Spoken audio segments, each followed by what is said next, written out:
Here's your toast. Sorry, it's a little burnt.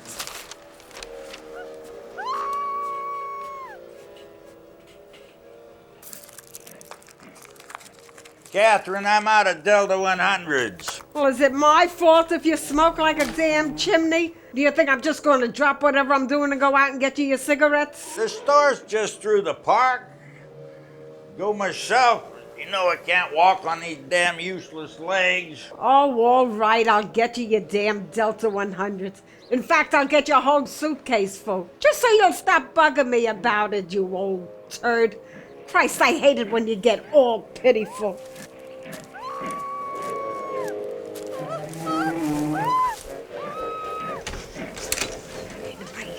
Always something else. Always something else.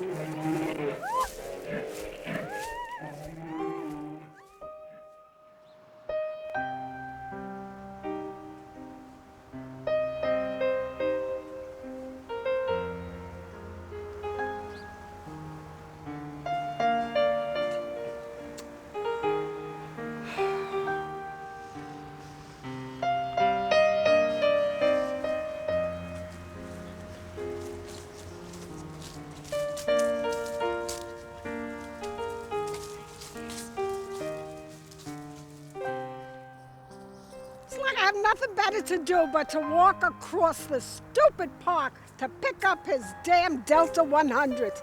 He thinks I'm his goddamn servant. Well, I'm not. Come on, lady, give it up. Christ, I hate this park. Give me the purse, lady, before I beat the shit out of you. Blow it out of your ass, you weirdo. Stupid bitch. Let go, you creep. Oh. Bitch! You think you're tough, bitch? You gonna beat the crap out of me now? I'm gonna rip your goddamn balls off!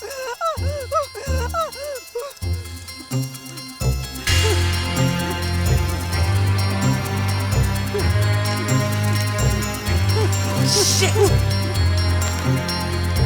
Sorry, lady.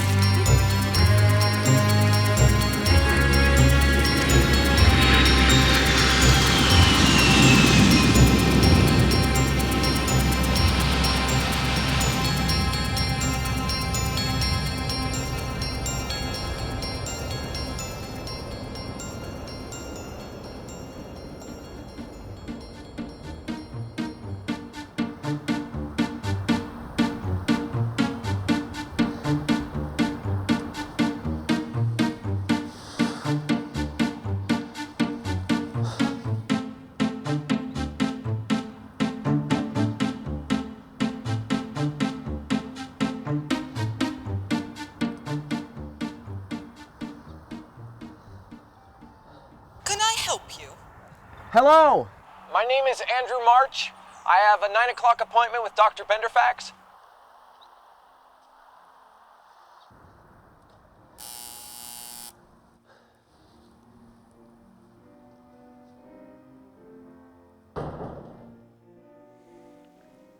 Good morning. Good morning, Dr. March. I'm Nurse Clench, ward supervisor of the Benderfax Institute. How do you do? Dr. Benderfax has been expecting you. If you'll follow me, I'll show you to his office.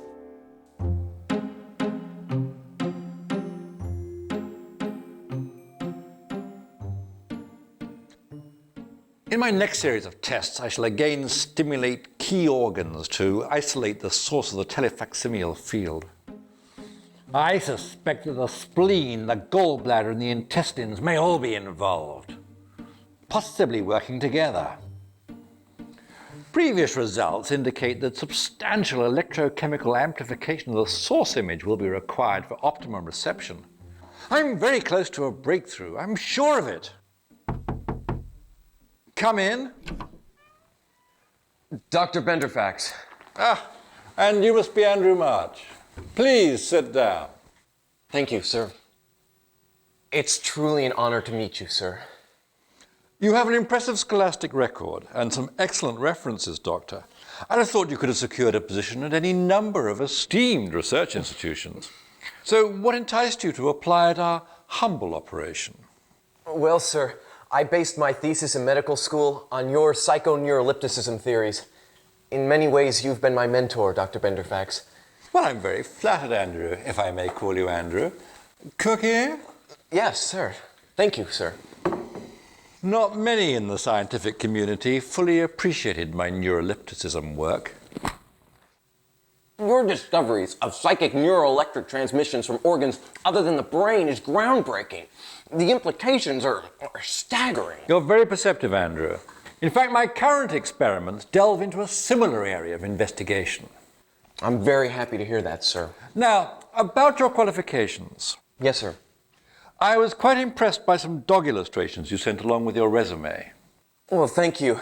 I pride myself on doing accurate anatomical illustrations. It's a skill that I've practiced since my youth. Take a look at these sketches, Andrew. I'd like your opinion.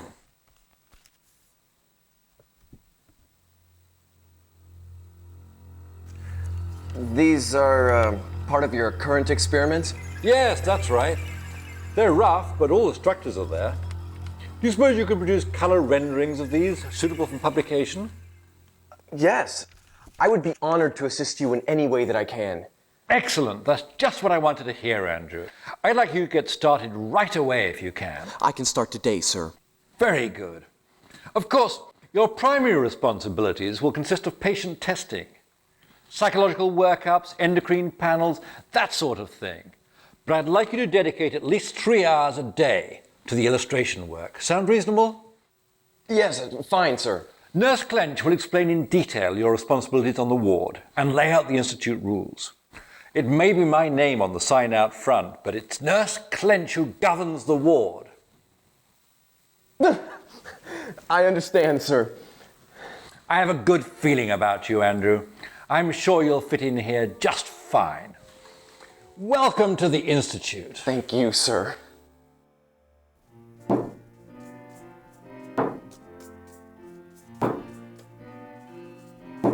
Haircut.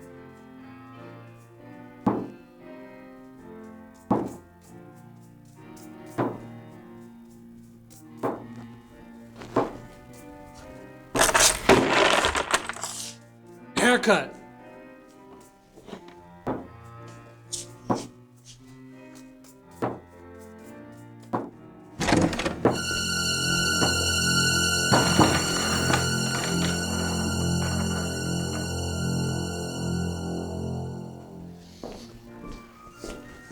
Miss Snow, this is Dr. March, our newest staff member.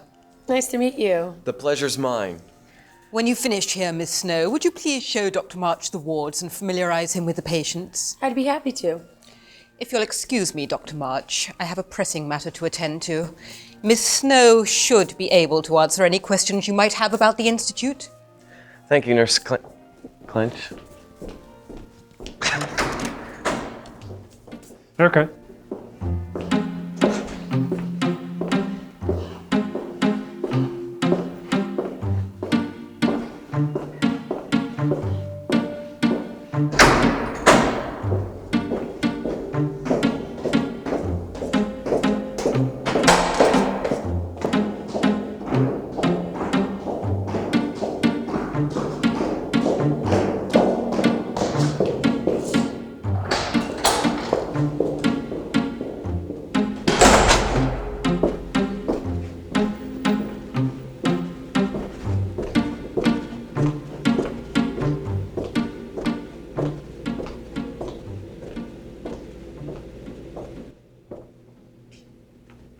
Nice to see you working as hard as usual, Martin.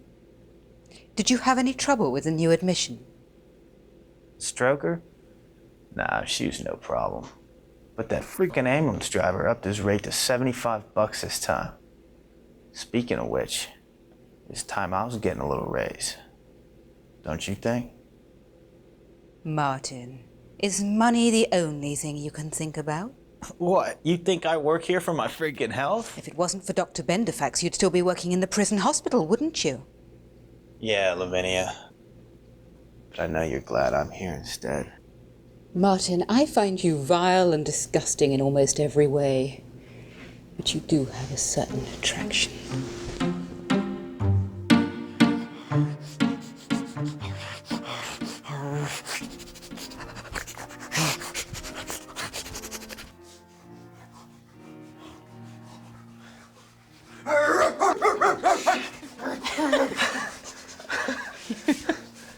This is quite a facility. I understand it was once a military hospital. That's true. Dr. Benderfax acquired it for his neurological research when the Army moved it to space 10 years ago. That's very interesting. I've read many good things about Dr. Benderfax and his work here. Well, he's a fascinating man. I agree. I can't tell you how happy I am that he was impressed with my qualifications. Unfortunately, I don't think Nurse Clench is nearly as enthusiastic.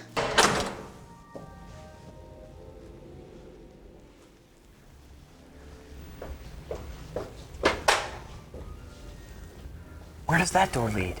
Oh, that leads to the sublevels in Dr. Benderfax's personal laboratory. It's off limits to the regular staff. Like you and me. Right, you want to see it? But if it's off limits, Come on, don't worry, I know where all the security cameras are. Sure, it's not like I want to keep the job more than one day or anything.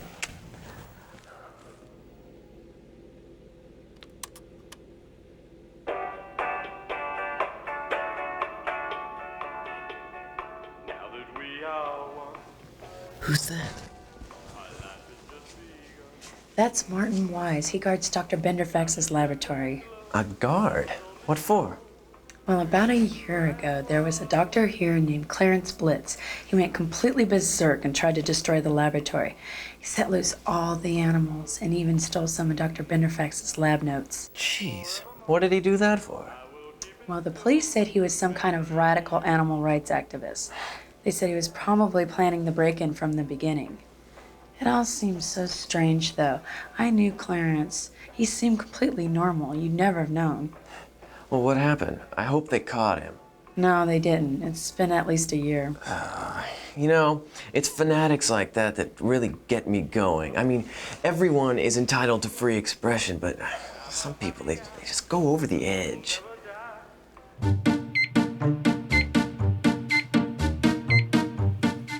Can you hear me, Mr. Froome?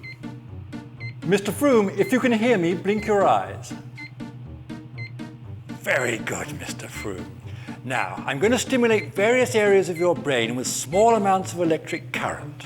Just relax and I'll take care of everything from here. You okay?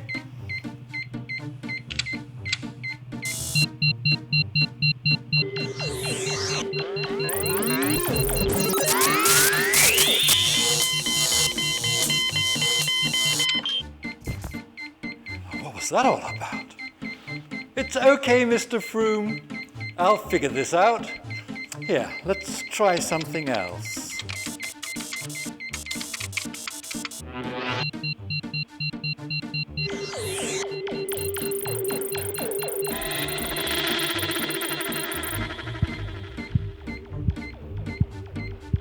I think that might be your lucky number, Mr. Froome. You're feeling your adrenal glands kick in. Do you like that? Everything seems normal. Blood pressure's up a bit. Looks like you're getting a stiffy there, Mr. Froome. I wonder what you're thinking about. All right, let's take things up a notch or two, why don't we?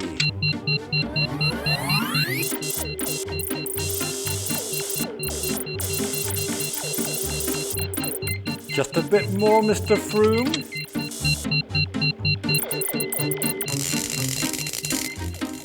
Just a bit more. Stay with me, Mr. Froome.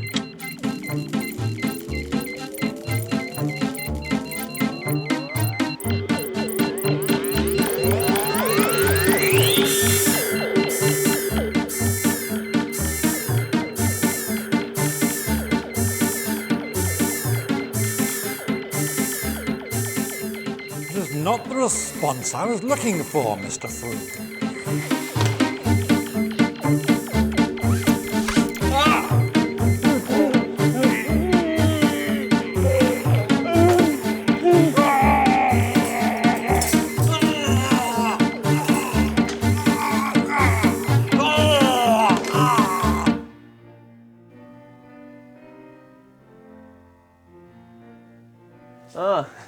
Froome's room, I presume.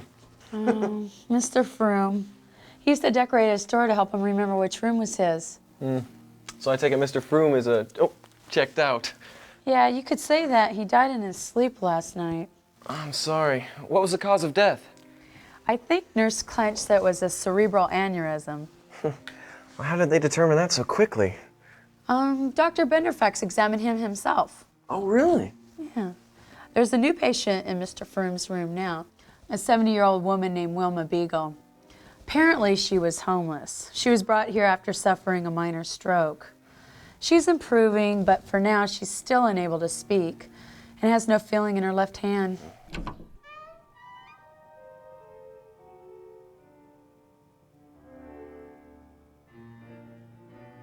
Poor woman.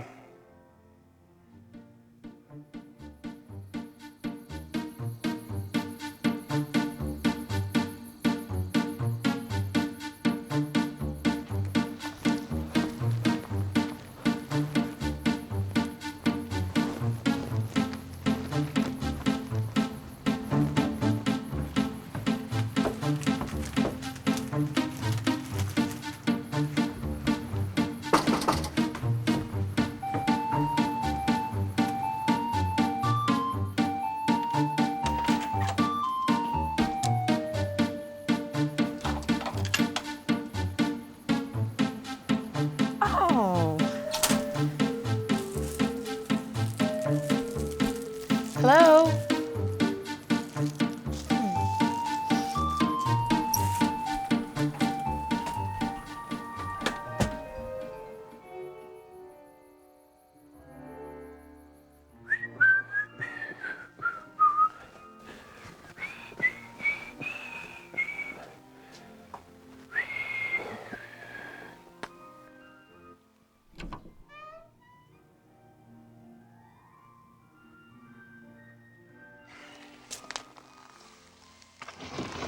Hi, Wilma.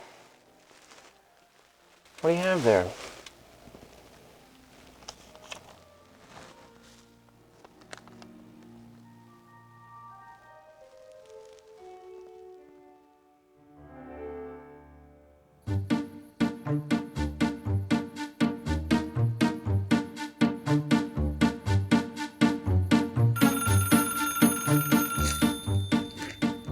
Hello? Hi, Carmen. Hi, it's Andrew March over at the Institute. Oh, hi, Andrew. What a surprise. I hope you don't mind me calling you like this. I had your number in my office Rolodex. Oh, no, not at all. What can I do for you? Really? What did it say? I'm not quite sure, but I'd like you to take a look at it. Could I interest you in a bite to eat? Oh, sounds fine. Just give me a couple minutes to change, okay? I can pick you up if you'd like. Do you still live at 3967 Normal Street? So, you know my address too. Very interesting. So if you ever wanted to send me something...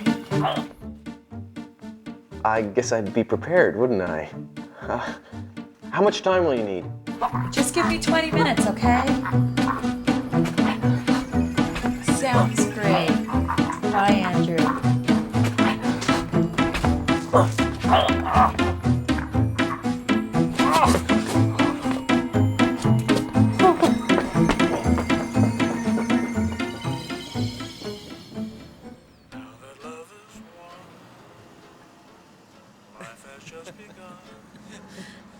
Thanks. So, what about this note you said Wilma wrote? Oh, I have it right here. I don't know, it's probably just a bunch of scribbles. Innocent? Do you think she was trying to say she was an innocent victim? Well, she was attacked. She's probably still very frightened. It just makes me sick thinking of some creep beating up on that frail old woman. I mean, what kind of world are we living in anyway? Andrew, do you always get so emotional over your patients? I'm sorry. It's hard to be detached sometimes. Yeah, like with Mr. Froome. He was admitted to the Institute the day I started working there. He was a sweet old man. I guess that's why I keep putting off taking down all those names from his door. Sounds like we're both a bit sentimental, Carmen. I won't tell anybody if you don't.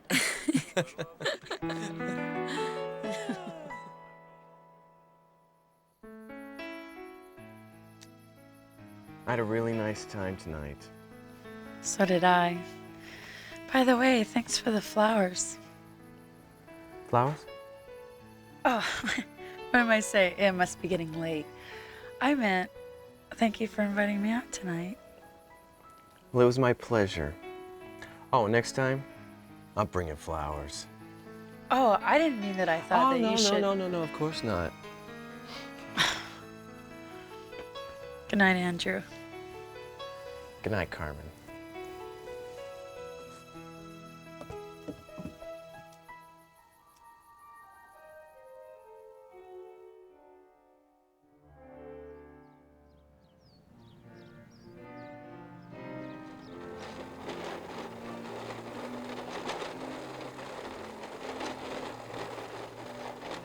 Hello, young man. Joe, isn't it? Ference, ma'am. Oh, yes, Ference. I hope you won't mind if I pay you for the milk next time. My husband forgot to leave me the money to pay you again. He's getting so forgetful these days. It's no problem, but it's only water, Mrs. Seawinner. Did you sleep well last night? Just like a log. Glad to hear it. I'll see you later. Thank you for the milk, Ference. Nice man, that Ference.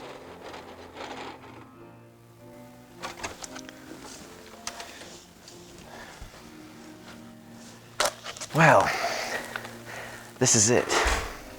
Have you run many endocrine panels? A few. You? Well, all the patients get tested once a month. How did they feel about blood tests? I haven't had any complaints yet. Well, you probably have excellent bedside manner. Ference, have you met him yet? No, I haven't. Ference, can you come over here for a minute? I'd like you to meet someone. Yes, I'll be right there.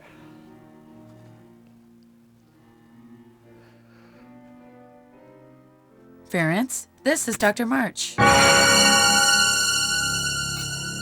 It's a pleasure to meet you, Ference. Oh, welcome to the Institute, Doctor. Thanks, it's great to be here.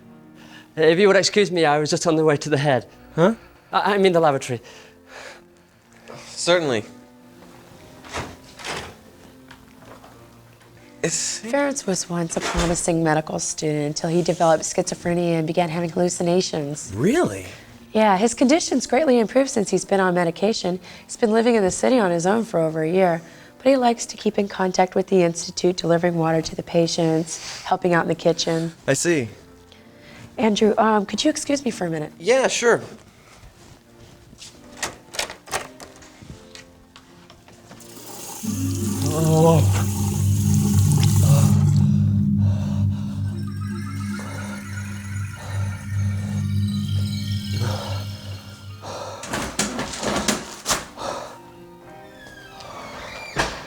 Ference, wait a minute. Are you okay? Yes, I'm fine. What is it? Somebody sent me flowers last night. Yeah, really? Yeah, there was a note attached, but it didn't say who they were from. I thought maybe you... Me? No, it wasn't me. I had to work really late last night. It must have been somebody else. I hope you're not lying to me, Ference. No, honest. Maybe it was that new doctor, what's his name? Dr. March? Yes, maybe he sent him. Why would you think that? I don't know, it's just that you and him seem to be getting on so well, and... Yeah, well, Dr. March said he didn't send them either. Well, I'm sorry I can't help you, Carmen, but I hope you do figure it out. Yeah, sorry to bother you, Ference. Oh, no bother. See you later.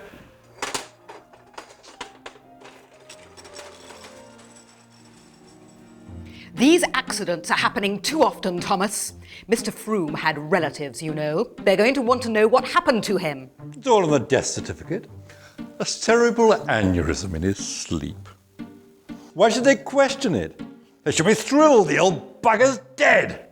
I'm not asking you to stop your experiments, Thomas. Just allow me to select the subjects as I have from the beginning. All right, Lavinia. But I have to have a replacement subject by tonight. I'm at a critical stage with my experiments, and I don't want any further delays. Your young doctor is running endocrine panels today. We should get the results by this afternoon. Hi, Mrs. Seawinner. How are you? Fine. Joe, isn't it? No, ma'am, it's Andrew. Oh, yes, Andrew. You're new, aren't you? Yeah, I just started here.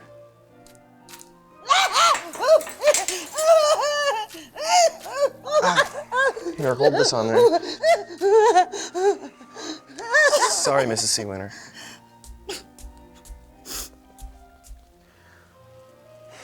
Hello, Larry. Larry. Hi, Fred. How you doing today? You know, I saw you making eyes at Mrs. Smithers in room 201. All right. You're all set. What about that new admission, the Jane Doe? She appears to have suffered a stroke. She's mute, and there's some paralysis in the left arm. I went through the old files the military left in the basement, and I found her a good match with an army nurse named Wilma Beagle, who died in 1945. I admitted our Jane Doe under that name. Excellent. I'm anxious to see her adrenal output. You'll have to wait for the test results, but I wouldn't get your hopes up. She's quite catatonic. That may not matter. Give me those test results as quickly as you can. I'm looking forward to meeting our Wilma. Hi, Wilma. Wilma, can you hear me? What does this note say? Does that say innocent? Maybe she can hear us, but she's just unable to respond. See if she'll write something. Here, Wilma, take that. Here, hold this pen. Can you write something else for me? There you go.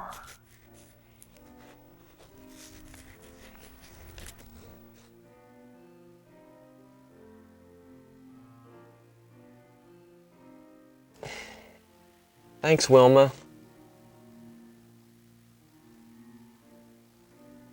Maybe we could try again tomorrow. Yeah, I guess she just needs more time.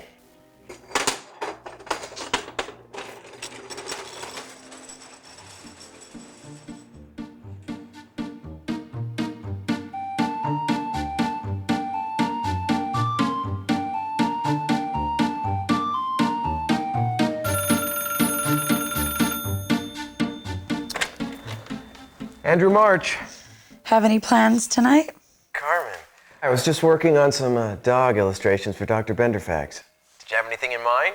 Well, no. But there has been a lot of activity in my ant farm lately.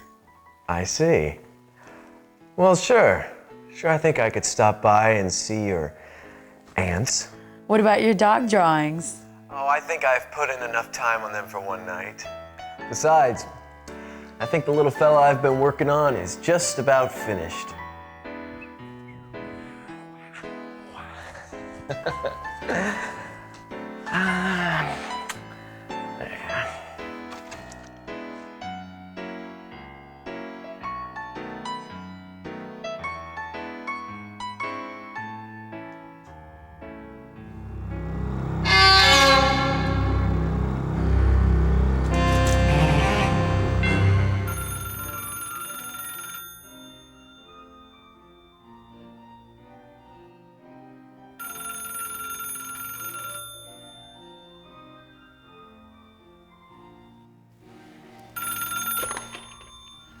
Benderfax Institute, this is Dr. March.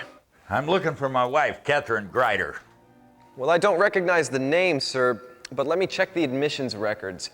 Let's see. Graham, Gray, Griffin, Grant. I'm sorry, I can't seem to find her name in the records. Perhaps she was admitted to county hospital. They don't know crap. They told me call the Benderfax Institute. Well, maybe you could stop by tomorrow and talk to Nurse Clench. If your wife is here, then she would know for sure. Well, how would I do that? I can't walk worth a damn. Can't do much of anything without Catherine's help. Help me out, Doc. I'm gonna die here in this goddamn apartment. Can't get around to even get anything to eat. Nothing. The damn police won't even take a report. Nobody does crap. Where do you live, Mr. Grider? Riviera Hotel, room 112. Okay, I'll tell you what. That's not too far from here. I'll bring you something to eat tonight, and we'll see about getting you help tomorrow. Bring me some cigarettes, Doc. Delta 100s. Sure, all right, Mr. Grider.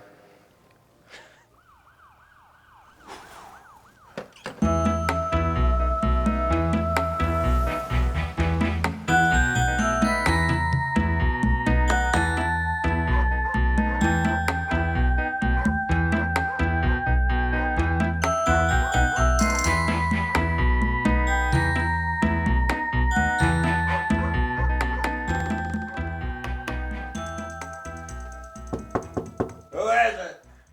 Mr. Grider, it's Andrew March. Oh, come in, Doc.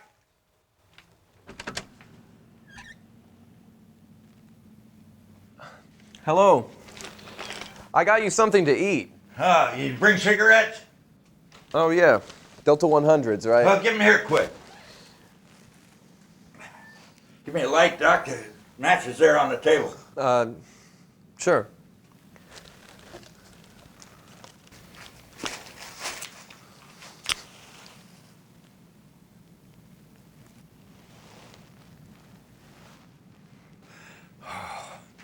You don't know how long it's been since I've had a smoke, Doc.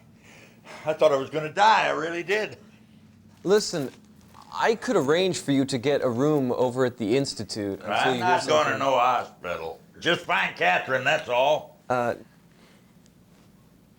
Do you have any pictures of Catherine I could look at? Pictures? Yeah, there's a family album right there on the table beside you. Here, let me have it.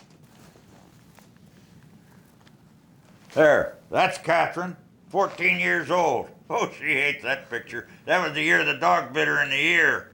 Swelled up something terrible. That's our wedding picture. And there we are on our honeymoon. Niagara Falls. No, what I meant is, do you have anything taken within the last year or two? Oh, no, the camera broke a long time ago. Don't even know what happened to it. Wait a minute, here's something. This is 1954. That's Catherine in her beekeeping outfit. We had that little bee farm up by Ramona. She never got stung, neither. Did Catherine have an ID card or a driver's license or? No, the state took her driver's license way a long time ago on account of her vision. She can't see worth a damn. Look, maybe I can take some of these pictures back with me and I'll see what I can find out. Well, all right, but don't let anything happen to him. Catherine would kill me.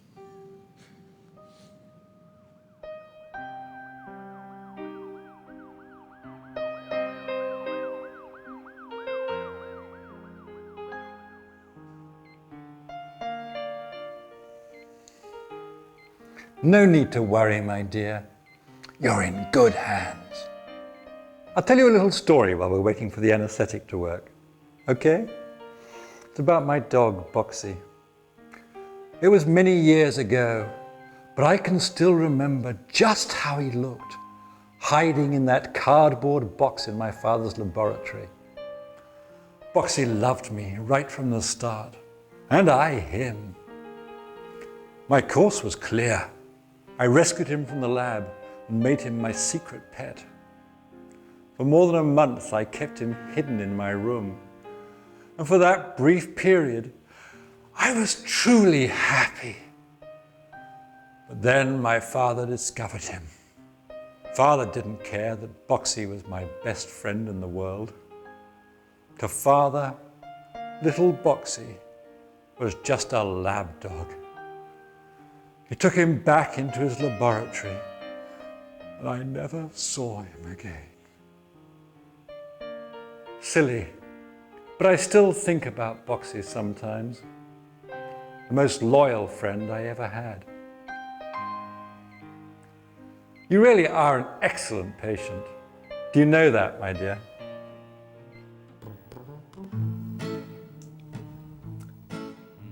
Industrious little guys, aren't they? Yeah, I could watch them for hours. They always know exactly what they're supposed to be doing. They're always working for the same purpose, to make their little world a little bit better. People could learn a lot from ants. I agree. By the way, Andrew, thanks for the flowers. They're beautiful. I'm glad you like them. I'm sorry it took me so long to get here. I went to see a man who called the Institute about his wife. Oh, really? His name's Vincent Grider. He says his wife is, she's been missing for a few days, and so he's all alone in his apartment, so I brought some food and cigarettes over to him. Oh, that's so sweet of you. Oh, it was no big deal. You're so modest.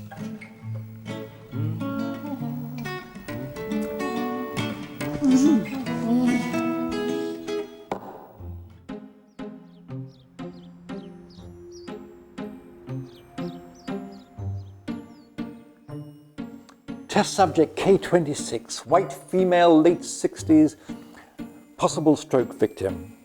Image acceleration threshold was much lower than previous subjects, apparently due to a high adrenal output enhancing the electrochemical field. This increase in field potential seems inversely related to the sensor distance. Therefore, placing the sensor probes directly in contact with the adrenal cortex may resolve the interference problems. Come in. How about you, Andrew? How are my illustrations coming along? Oh, just fine, sir. Glad to hear it. Cookie? Thank you, sir. What can I do for you? Actually, I've gotten myself into an awkward situation, and I wanted your advice. What's the problem? A man called the Institute last night looking for his wife. Apparently, County Hospital had told him that she was here. The woman's name? Catherine Grider, sir. Grider. Not one of ours. Yes, sir, I know. But Mr. Grider sounded pretty bad on the phone. He said he hadn't eaten since his wife left. So I went to see him. Oh? Yeah, he lives just a few blocks away at the Riviera Hotel. Well, I just went by to check up on him, and while I was there, I told him I'd help him find his wife. He gave me these photos of her. I called the police about this, but they have no report of a woman matching her description. I was hoping perhaps you'd have some idea of what to do. These aren't recent, I take it. No. Mrs. Grider is somewhere in her mid-60s by now. Not much to go on, are they? No. I'll make a few calls and see what I can find out. Well, thank you, sir. I would appreciate it. Consider it done, Andrew. Is there anything else? Yes, actually. I wanted to talk to you about Wilma Beagle, the new stroke patient. She's been moved from her room, and no one seems to know where she is. You haven't heard? Heard what, sir? Cerebral aneurysm, I'm afraid. Late last night. It was all very sudden. But I was working with her just yesterday. Yes, poor woman. Sadly, these things are quite hard to predict. I see.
Make the incision, Mr. Word. The incision. Make the incision, Mr. Word. Cut the flesh, Mr. Word. The incision. Make the incision, Mr. Word. I assure you he's quite dead, Mr. Word. He's definitely dead, Mr. Word. Quite dead, Mr. Word. We are all waiting, Mr. Word. Are you ready to make the incision, Mr. Word? Make the incision, Mr. Word. The incision. The incision. The incision. The incision.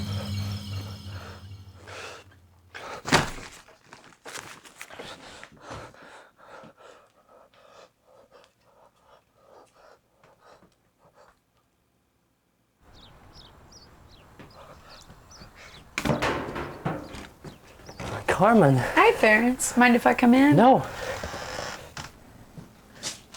you fixed up the place since I was last here. I fixed the refrigerator. Want a beer? Well, it's a little bit early, but sure, Ference, I'll have a beer.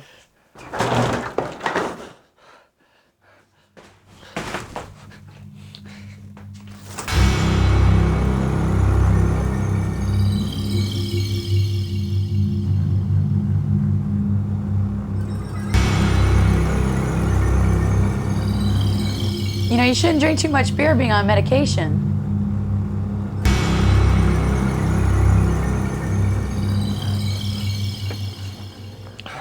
It's okay. I don't overdo it. Thanks.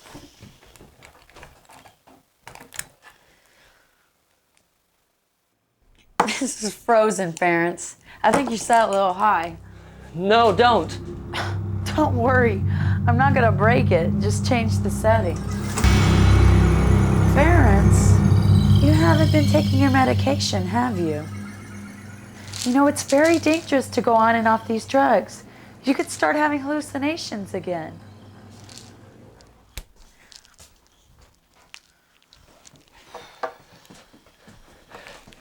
So, is this a professional visit? I worry about you, Ference. I can't take care of myself. What am I gonna do with you? You did leave those flowers the other night, didn't you? You're very sweet, but you know I can't become involved with the patient. I'm not a patient anymore. Oh, Ference. Oh, gosh. Look, I gotta get going. You've just got to stop following me around. You're only hurting yourself. Take care. I'll see you at work, okay? Okay.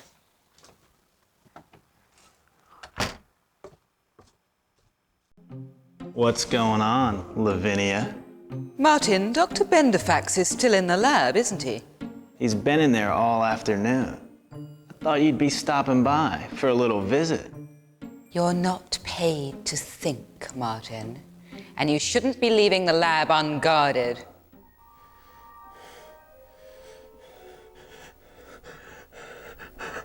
I'm not paid to do a lot of the things I do around here. Just thought you'd be interested in what Benderfax has his fingers in today. I thought you said you didn't know or care what goes on in the lab. Doesn't take a freaking genius to figure it out. What are you getting at? Benderfax has been cutting on that new stroker since yesterday. Probably has her all over his lab by now. Martin. Might even have her mutilated beyond recognition. Martin, this isn't the time or the place for this discussion. So let's go someplace else.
Well, Ma.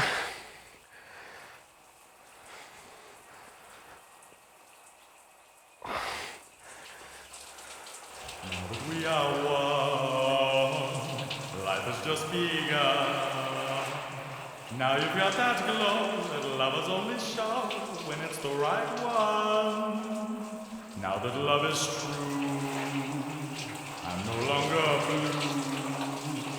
And forevermore, I will keep in store the memory of you. Everything is fine. What it tastes like wine. Even when it rains, the sun shines out again. It happens every time.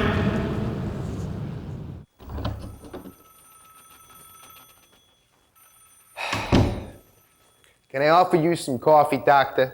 No, thank you, Detective.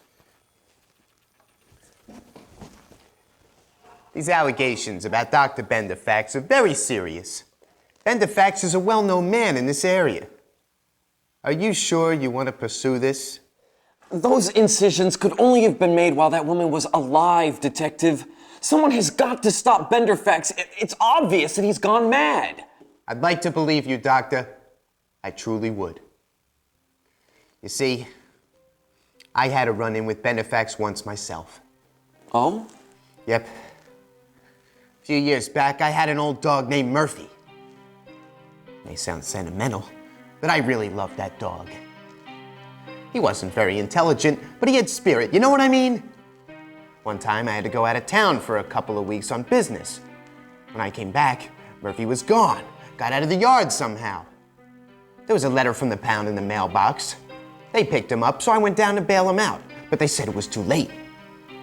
The pound said he'd been sold to a laboratory for research, the Benderfax Institute. Benderfax refused to sell Murphy back to me. There was nothing I could do.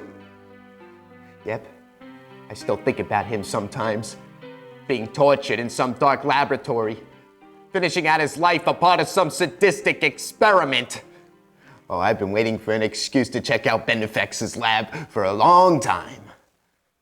So you will investigate Benderfax? No, Doctor, I'm afraid not. What? As much as I'd like to, there just isn't enough evidence. I could lose my badge for throwing around accusations about Benderfax doing human experiments. Sorry. Thanks for coming in. What, that's it? I'm afraid so. If you get any hard evidence, we can talk some more. Like what, for instance? Like a corpse.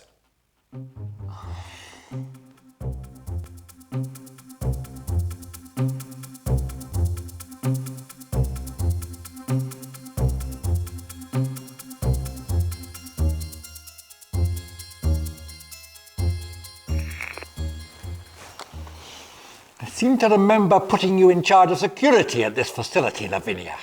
But apparently you and Martin consider screwing in the supply closet a little bit more important. I could have expected this kind of behavior from that cretinous thug. But never from you. Perhaps if you'd screened your new applicants more carefully, you wouldn't be in this predicament. Yes, I've made some errors of judgment. Blitz and now March. I'm beginning to wonder whether any of these new doctors is worth a damn. What are you going to do? I've sent Martin to tidy up a few loose ends. If he follows my instructions, we may be able to resolve an unfortunate situation before it gets out of hand.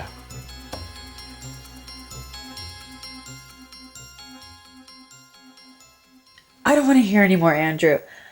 I can't be a part of this. Carmen, you didn't see what I saw. No, I didn't. What am I supposed to think, Andrew? This all sounds crazy. I cannot believe that Dr. Benderfax would do those things. Carmen, do you really think that I would make something like this up? People have tried to infiltrate the Institute before. How can I be sure that you... Please, Carmen! I am not a fanatic! I am not a fanatic.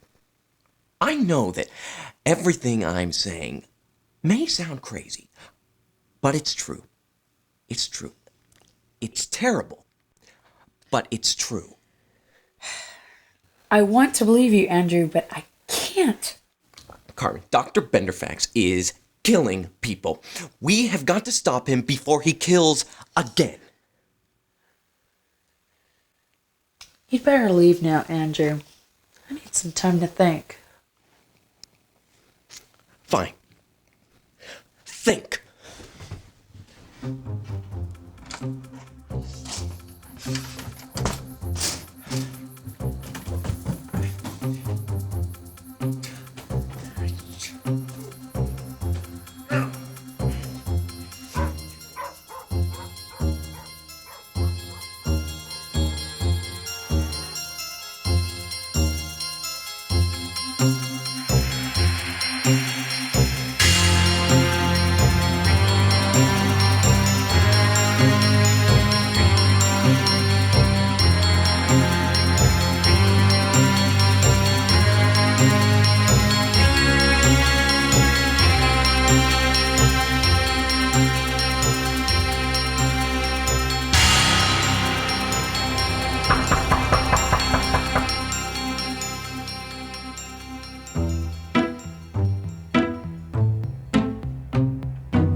Horrible.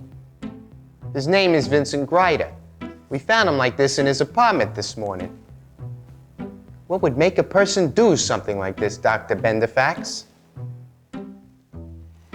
Well, Detective, my field is neurology, not psychiatry. But I would say no one thing.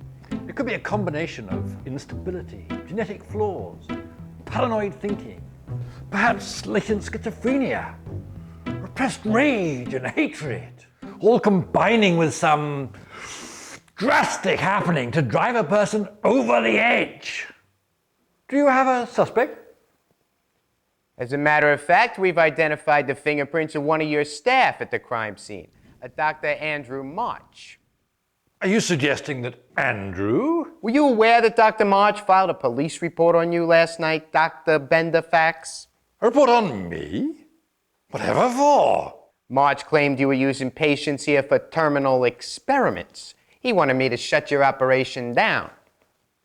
Absurd. Yeah, that's pretty much what I told him. Then this morning, we find Mr. Grider here, and I figured I'd better talk to you. Surely you don't suspect me?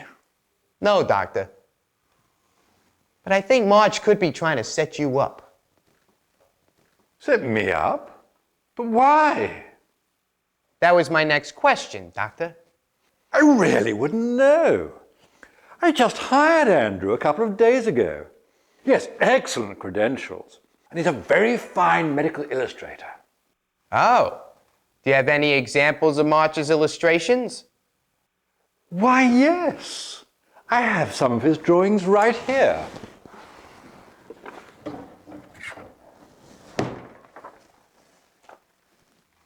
There you are, Detective. March did this? That's right. Tell me, Doctor, do you have any reason to think March would want to move from dogs to humans? I'd never have guessed it. He seems like such a nice young man. But you never can tell, can you? Is he under arrest? We've had an APB out on him for a few hours. But don't worry. We'll find him. Can I take this drawing with me, Doctor? Please, take them all. I appreciate your cooperation, sir. Anything to help the police, Detective.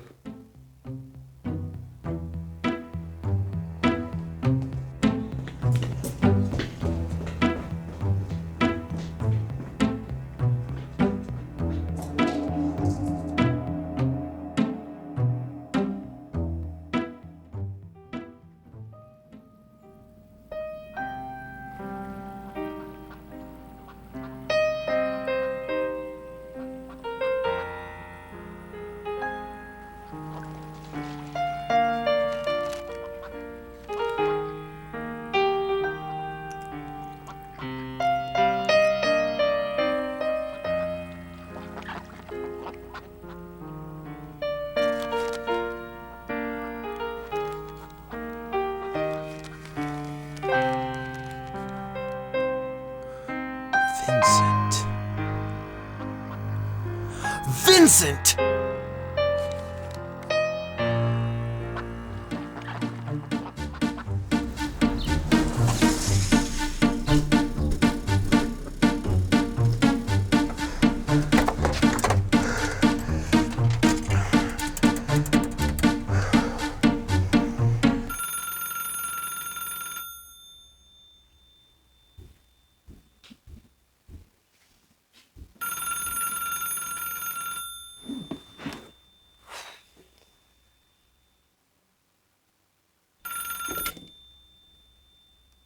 Hello? Hello, Carmen. I hope I haven't caught you at a bad time. You haven't been answering the phone, dear. Dr. Benderfax, I'm sorry I was in the shower. Nothing like a steamy shower as therapy for the conscience, my father always used to say. Come on, Carmen, get off the phone.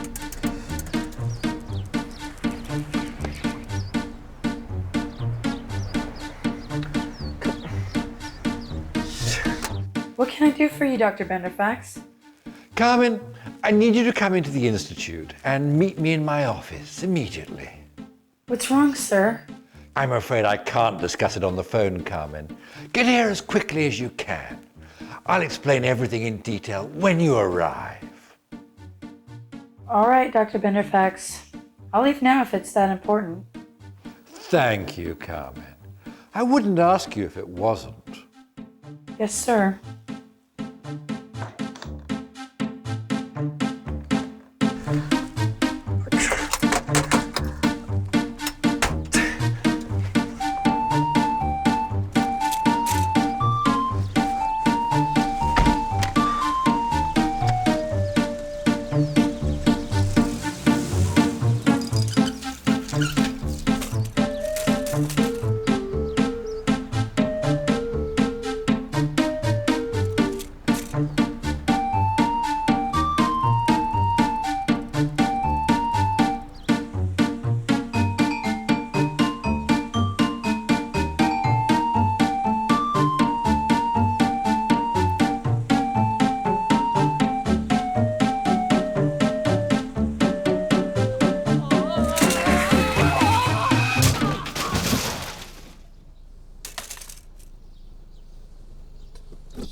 I'm really sorry about that, Ferenc.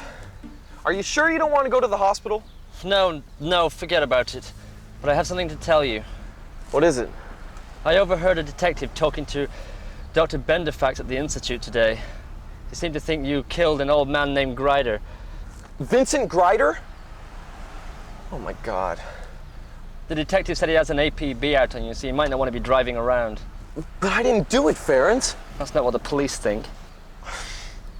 Great. First Wilma's mutilated in Benderfax's lab, and now this. You're in Benderfax's lab? Ferenc, what do you know about the lab? My place is not too far up here. You can hide the car there for a while if you want to.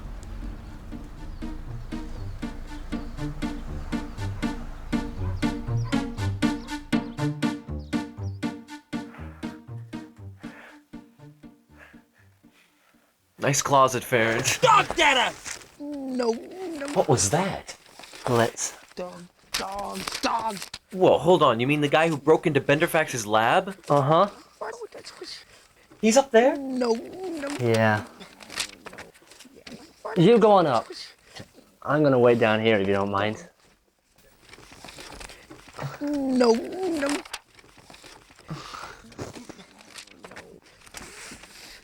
Dog. Blitz? Data. Can you hand me that notebook over there? Yeah. Which one? 21. The one sticking out. Number 21. Dog data! This is nothing but dog data! I've wasted a whole afternoon on this! Did you want something or what? Blitz, I know what Benderfax is doing in his lab. I found one of my patients mutilated on his operating table. No. Blitz, I need your help. You have evidence against Benderfax. The notes that you took out of his lab.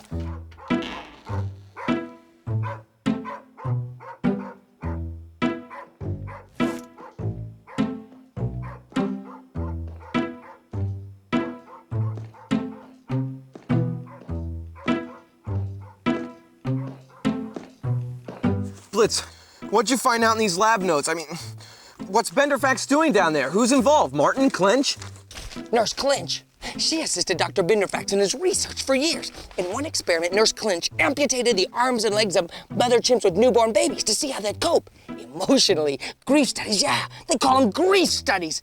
Nurse Clinch repeated the experiment for a year, and it was a complete success. Consistently, the babies died of neglect, and the mothers became catatonic and died of starvation despite intravenous feeding. That bitch helped take the study of grief right into the 21st century.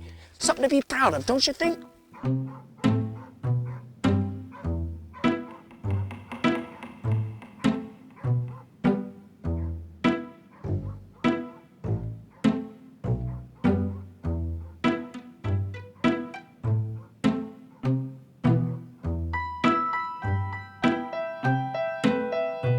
Blitz, what about human experiments? Human subjects are not readily available for Benderfax's types of experiments. That's why he took over the East Hill Mental Hospital 10 years ago and changed the name to the Benderfax Institute. It gave him a virtual warehouse of societal rejects to choose from. He had control of their records, and nobody seems to miss him. Wow, what a great setup!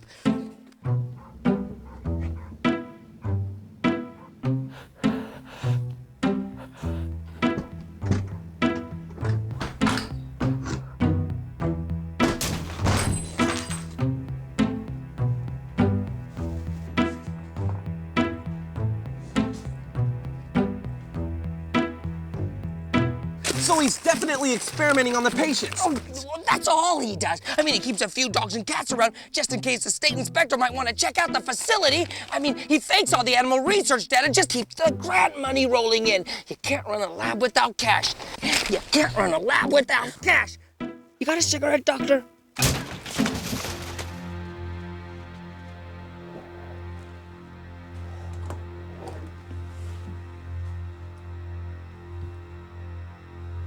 Hey, Ference, I want to talk to you about this.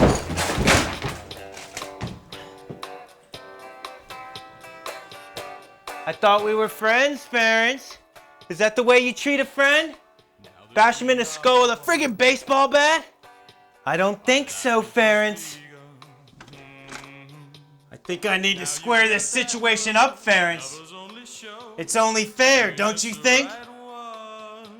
Don't you agree I have reasonable cause to want to blow your friggin' head off, you little freak? I know you're here, Ference. Come on. I can hear you pissing your pants. Found you, you little shit.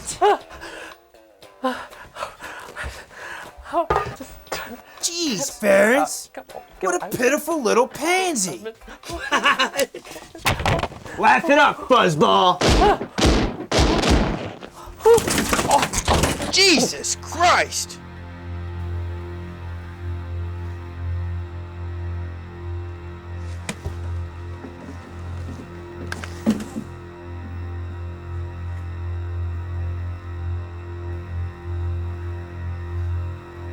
Weird.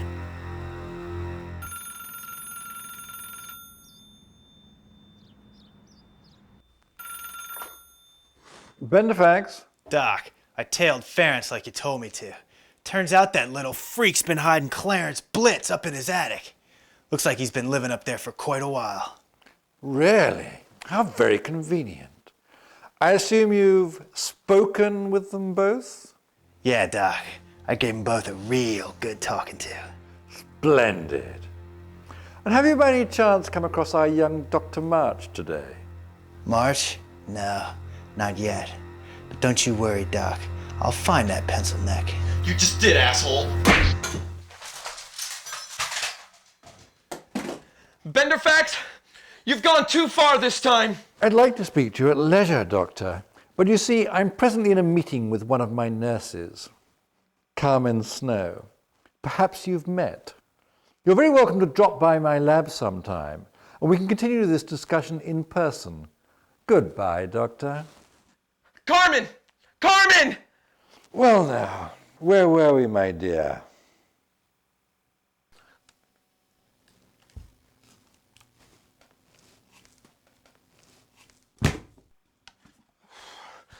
Ference!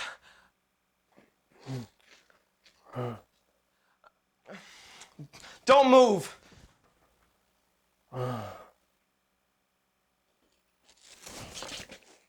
It's very kind of you, Carmen, to want to spare my feelings. But you must try to understand that Andrew March is a loathsome, conniving man with no sense of morality whatsoever. He would do absolutely anything to destroy me, even becoming close to you, Carmen, with the intention of manipulating your opinions of me. Andrew did try to turn you against me. Isn't that true? Andrew said that he went into your laboratory. He said that he found the new patient, Wilma, mutilated on the operating table. I see. He said that she had been operated on while she was still alive, that you had been experimenting on her. I'm sorry, sir. I know I should have told you before. I'm so sorry. Here you are, my dear. Thank you, sir. That's a good girl. Go ahead and get it all out. I didn't believe him, Dr. Benderfax. I hope you believe me. I know you would have never done those things. No, of course not, Carmen. Of course not. If only I had more employees as loyal as you, Carmen. You're truly an asset to the Institute. I'm very proud to have hired you. Thank you, Dr. Benderfax. I'm happy that you feel that way. Oh, I do, Carmen. I truly do.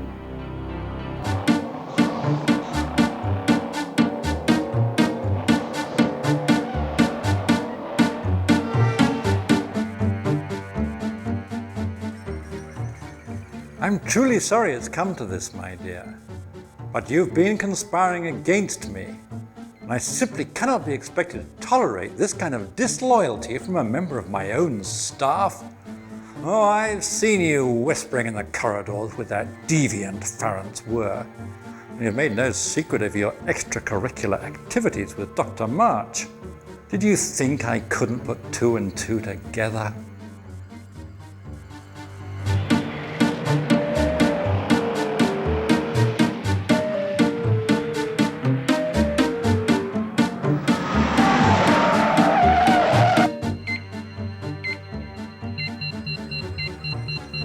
Subject K27, white female, age 24, excellent health. For this subject, I've placed the sensor probes behind the ocular orbits in an attempt to reduce brain activity interference encountered in previous operations. There is minor bleeding, but minimal tissue damage. If all goes well, Carmen's pretty eyes will not be harmed in any way.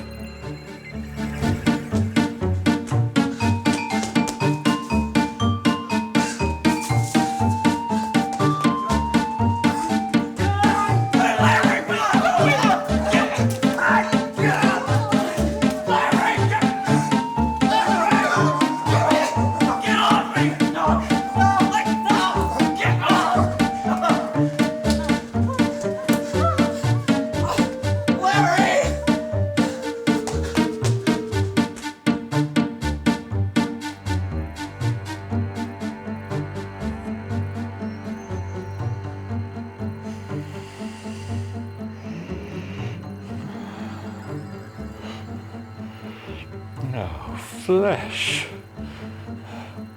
The bliss of it. Dr. Benderfax, where are you? I'm right here, Carmen.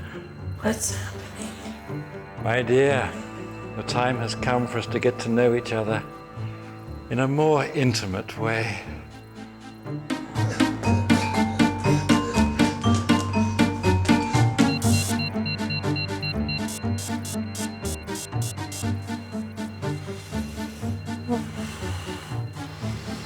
Oh, Carmen. Wonderfully healthy organs.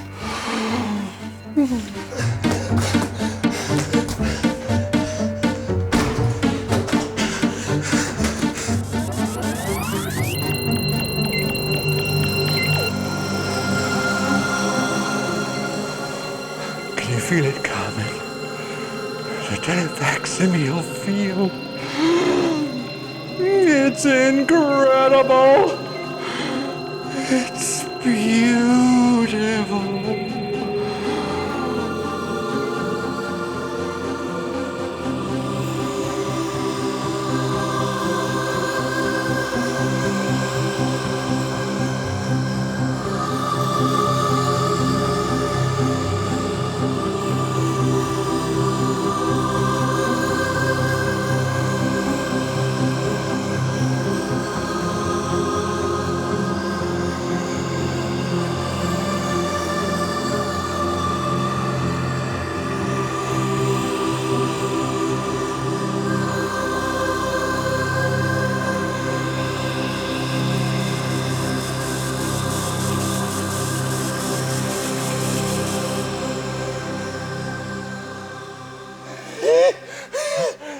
Fantastic! Exactly as I visualized it. You bastard! What have you done? Andrew, you won't believe all that's happened since we last spoke. You lousy. This isn't a pair of forceps, Andrew, so please stay where you are. You'll never get away with this, Benderfax. Oh, but I will, Andrew. You see, I've just made the greatest breakthrough of my career. You see that printout? It's my dog, Boxy. A perfect reproduction of my own visualized thought, telepathically transmitted from my brain to Carmen's interior organs, then relayed from her brain to these probes, which feed the telepathic data to my computer here, which first amplifies, then reproduces my thought picture into hard copy form. And there you have it. Boxy! I've finally done it! I've achieved true telepathic telefacsimile. So you have been killing your patients, and now you've done this to Carmen just so you could send a psychic fax of your dog? You idiot! You're just like all the others who criticize my work. You suffer from chronic short-sightedness. You attack me because I'm willing to do whatever it takes to reach a scientific goal.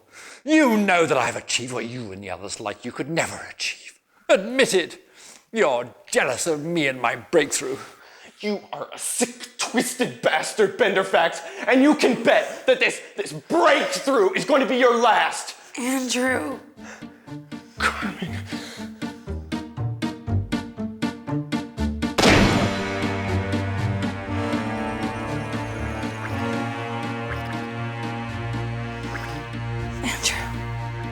Andrew.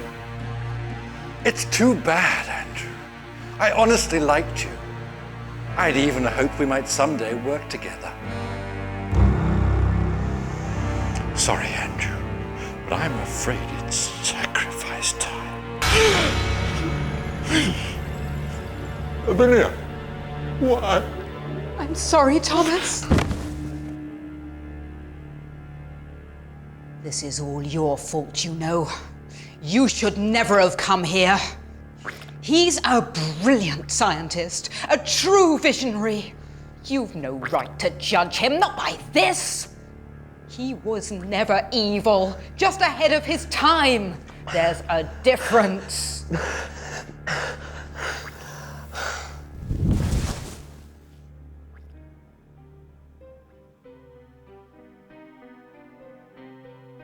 For these past 10 years, I've taken care of everything for you, Thomas. Chosen the best test subjects, altered their records, even dealt with their remains when you'd finished with them. I did it all because I believed the work you were doing here was important and because I love you, Thomas. I have from the beginning, you know. Though you've rarely had a kind word for me or my ideas. Remember those grief studies we did years ago? They were my idea, weren't they? I even won a grant to do them, but you didn't care. You had to tell me that amputating the arms and legs of 200 mother chimps was a stupid idea after I'd already done it. Still, I've remained loyal to you all these years, Thomas.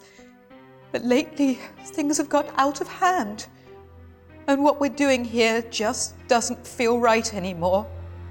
So I'm going to make it right. I know you can never forgive me for this, Thomas. But I can live with that.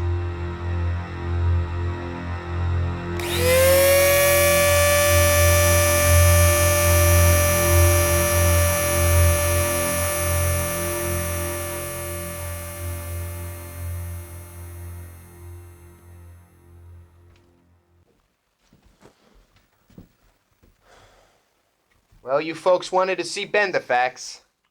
Has he spoken yet, Detective? Not a word since the incident a month ago. What's gonna happen to them now? Benderfax and Nurse Clinch. Don't worry, Doctor. We got enough evidence to keep them out of circulation for a very, very long time. Not that Benderfax is going to be much of a threat after what Nurse Clinch did to him. Did she say why she did it, Detective? Something about a chimp experiment. I couldn't make much sense of it. Oh, Doctor, did I tell you the good news? What? What news? Well, you're aware that Benderfax faked the animal experiments. Hadn't done any for years, right? Well, after we picked up Benderfax, I checked the Institute's kennels, and there he was. Murphy. Who? Murphy, my dog. Oh, yeah, Murphy. Boy, was he glad to see me. Of course, he was understandably distraught, but no worse for wear. Here, look, I have a Polaroid of him.